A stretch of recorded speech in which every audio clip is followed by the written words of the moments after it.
Hello, welcome to ನಮ್ಮ channel. ಇವತ್ತು ರವೆ ಉಂಡೆ ಹೇಗೆ ಮಾಡೋದು ಅಂತ ತಿಳ್ಕೊಳ್ಳೋಣ. ಮೊದಲನೇದಾಗಿ ಬಾಣಲಿಲಿ ರವೆ ಸುರ್ಕೊಂಡು ರವೆನ ಲೋ ಫ್ಲೇಮಲ್ಲಿ ಚೆನ್ನಾಗಿ ರವೆ ಹುರ್ಕೋಬೇಕು. ಚೆನ್ನಾಗಿ ಹುರ್ಕೊಂಡಾದ್ಮೇಲೆ ಒಂದು ಪಾತ್ರೆಗೆ ಹಾಲು ಹಾಕ್ಕೊಂಡು ಹಾಲು ಉಕ್ಕು ಬರೋವರೆಗೂ ವೆಯ್ಟ್ ಮಾಡಿ ಆಫ್ ಮಾಡೋಣ. ಆಮೇಲೆ ಚಿಕ್ಕದಾಗಿ ಹೆಚ್ಚಿಟ್ಕೊಂಡಿರೋ ಗೋಡಂಬಿ, ದ್ರಾಕ್ಷಿ, ತುರಿದಿರೋ ಕೊಬ್ಬರಿ ಒಂದು ಕಡೆ ಎತ್ತಿಟ್ಕೊಳ್ಳಿ. ಮತ್ತೆ ಒಂದು ಬಾಣಲಿಗೆ ತುಪ್ಪ ಹಾಕ್ಕೊಂಡು, ಇದು ಮನೇಲಿ ಮಾಡಿರೋ ತುಪ್ಪ, ಅಮ್ಮ ಮಾಡಿರೋ ತುಪ್ಪ ನೋಡಿ ಎಷ್ಟು ಚೆನ್ನಾಗಿ ಕಾಣಿಸ್ತಾ ಇದೆ. ಈ ತುಪ್ಪ ಕರಗಬೇಕು, ಚೆನ್ನಾಗಿ ಕರಗುವವರೆಗೂ ವೆಯ್ಟ್ ಮಾಡಿ.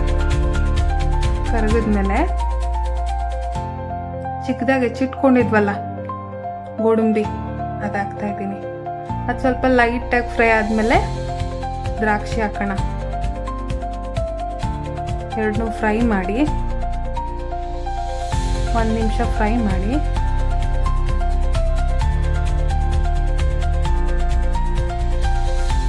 ಆಮೇಲೆ ಹುರಿದಿಟ್ಕೊಂಡಿದ್ವಲ್ಲ ರವೆ, ಅದನ್ನು ಮಿಕ್ಸ್ ಮಾಡೋಣ.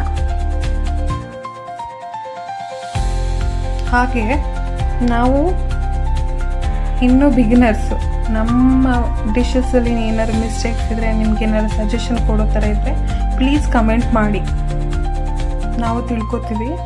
ಹಾಗೆ ನೆಕ್ಸ್ಟ್ ಇವಾಗ ಕಾಯಿ ತುರಿ ಹಾಕ್ಕೊಳ್ಳೋಣ. ಚೆನ್ನಾಗಿ ಮಿಕ್ಸ್ ಮಾಡ್ಕೊಳ್ಳೋಣ.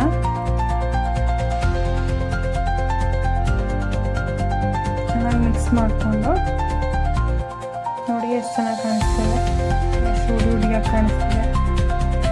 ಈಗ ನಾನು ಮಿಕ್ಸಿಗೆ ರುಬ್ಬಿಟ್ಕೊಂಡಿದ್ನಲ್ಲ ಏಲಕ್ಕಿ ಮತ್ತು ಸಕ್ಕರೆ ಪುಡಿ, ಅದನ್ನು ಮಿಕ್ಸ್ ಮಾಡ್ತಿದ್ದೀನಿ. ಸಕ್ಕರೆ ಎಲ್ಲ ಕಡೆ ಸೇರ್ಕೊಳ್ಳೋ ಥರ ಮಿಕ್ಸ್ ಮಾಡ್ಕೊಳ್ಳಿ. ಕಾಯ್ದಿತ್ತಲ್ಲ ಹಾಲು, ಅದನ್ನು ಮಿಕ್ಸ್ ಮಾಡ್ಕೊಳ್ಳೋಣ.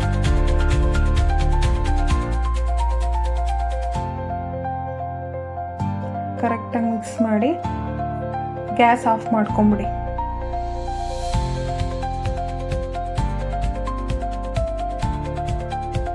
ಎಷ್ಟು ಬೇಕಾಗತ್ತೋ ಹಾಲು ಸ್ವಲ್ಪನೇ ಮಿಕ್ಸ್ ಮಾಡ್ಕೊಳ್ಳೋಣ. ಈಗ ನೋಡಿ ಒಂದು ಅದಕ್ಕೆ ಬಂದಿದೆ. ಈಗ ಸ್ವಲ್ಪ ಆರೋಗ್ಯ ಬಿಟ್ಬಿಟ್ಟು ಆಮೇಲೆ ನೀವು ಉಂಡೆ ಮಾಡ್ಕೋಬೋದು, ರವೆ ಉಂಡೆ ಮಾಡ್ಕೋಬೋದು.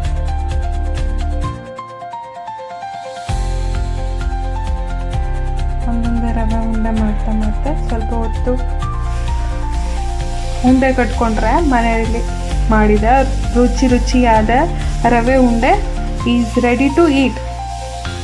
ನೋಡಿ, ನೀವು ಒಮ್ಮೆ ಮನೇಲಿ ಟ್ರೈ ಮಾಡಿ ಹೇಗಿತ್ತು ಅಂತ ಕಮೆಂಟ್ ಮಾಡಿ ತಿಳಿಸಿ. ಜೈ ಶ್ರೀ ಕೃಷ್ಣ. ಧನ್ಯವಾದ.